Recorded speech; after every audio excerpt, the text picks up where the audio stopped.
Olá, meu nome é Nina Ulupi. Fico muito feliz de receber esse convite para falar para vocês, alunos da Escola de Comunicação da UFRJ, onde eu me formei, onde eu me graduei.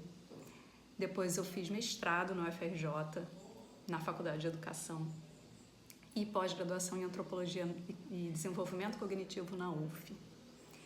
Durante 10 anos eu dei aula em faculdade. Hoje eu sou professora de yoga, sou mestre em Reiki, formo pessoas tanto no Reiki quanto no yoga em cursos de formação de professores e reikianos, e também sou terapeuta Ayurveda e trabalho com alinhamento energético, mais conhecido como fogo sagrado. Vou começar trazendo o conceito de autopoiesis, que eles falam: como seres humanos, só temos o mundo que criamos uns com os outros. A esse ato de ampliar nosso domínio cognitivo reflexivo, podemos chegar a uma circunstância que nos leva a ver o outro como igual. A gente começa a trazer isso pra gente. E aí o conhecimento, ele se torna autoconhecimento. E por que é importante o autoconhecimento que vem dessa nossa autoobservação? Porque a partir daí a gente consegue olhar com mais gentileza e cuidado para isso que nós somos, para essa natureza que nós somos. E se a gente consegue olhar com mais cuidado para essa natureza que nós somos, que é falha também. Eu queria a gente entender que nós somos seres, indivíduos, mas que também somos seres que estamos nas interações sociais.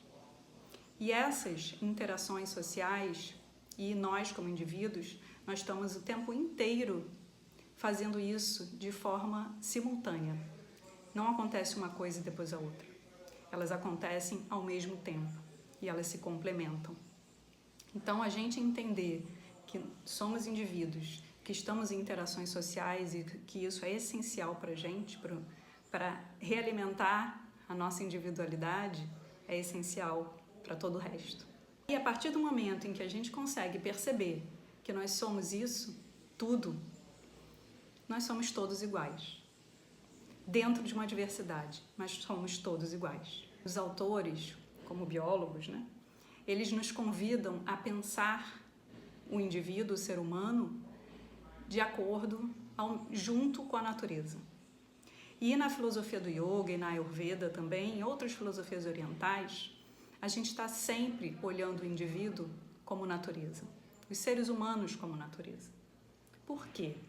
Porque nós temos dentro de nós todos os elementos que estão na natureza, que estão no universo.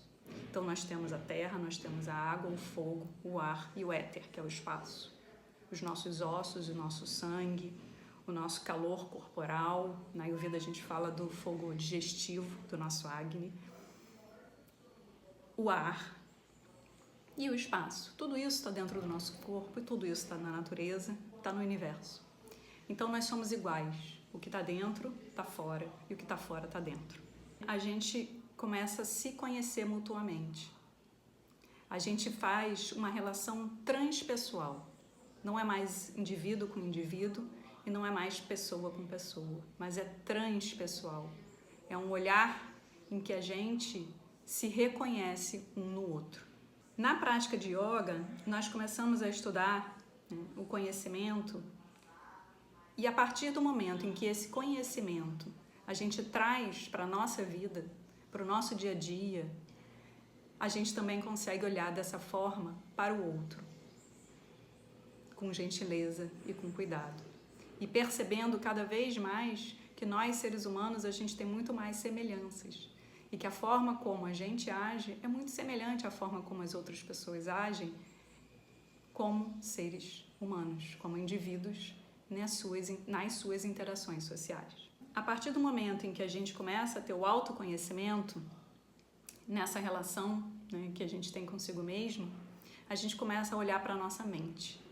A nossa mente, ela está o tempo inteiro sendo alimentada pelo sensorial, o tempo todo. E aí esse sensorial, o que ele faz? Ele conversa com o nosso ego, ele conversa com o nosso intelecto, com a nossa intuição e com o nosso inconsciente. E a partir daí ele cria o que a gente chama de sanskaras, E esses sanskaras vão fazer com que a gente... São as nossas impressões a partir dessa mente sensorial. Ele começa a fazer com que a gente haja e reaja ao que acontece na nossa vida. Então, a gente vai reagindo sem saber, sem pensar. Então, a partir do momento em que a gente consegue trazer isso para dentro, olhar com amorosidade e com gentileza, a gente começa a olhar para essa mente que está sempre reativa. E o autoconhecimento e a ética trazem para a gente a percepção de que a gente pode agir e reagir de uma outra forma. Eles começam a falar sobre o amor, sobre essa possibilidade de se abrir nessa interação social para o amor. A aceitação do outro junto a nós, na convivência, é o fundamento biológico do fenômeno social. Sem amor, não há socialização e sem esta não há humanidade. Sem amor, não há fenômeno social. Somos humanos na dinâmica social, só temos o mundo que criamos uns com os outros e que só o amor nos permite criar um mundo com eles, comum com eles. Eles falam sobre a responsabilidade que a gente tem, e isso tem relação com o autoconhecimento, com o que a gente traz, que eu estou trazendo para vocês do yoga, que é a responsabilidade de transformar esse conhecimento na carne e no osso de suas ações. Está em nossas mãos. A relação que eles fazem do autoconhecimento é exatamente o que a gente pratica, ou a gente tenta praticar no yoga. E aí, para encerrar mesmo, eu queria trazer um conceito que a Bell Hooks, uma professora, escritora, intelectual estadunidense, fala sobre o amor no livro Tudo sobre o Amor. Para a gente não ficar com a ideia desse amor romântico. Não é disso que a gente está falando. Não é disso que esses autores estão falando.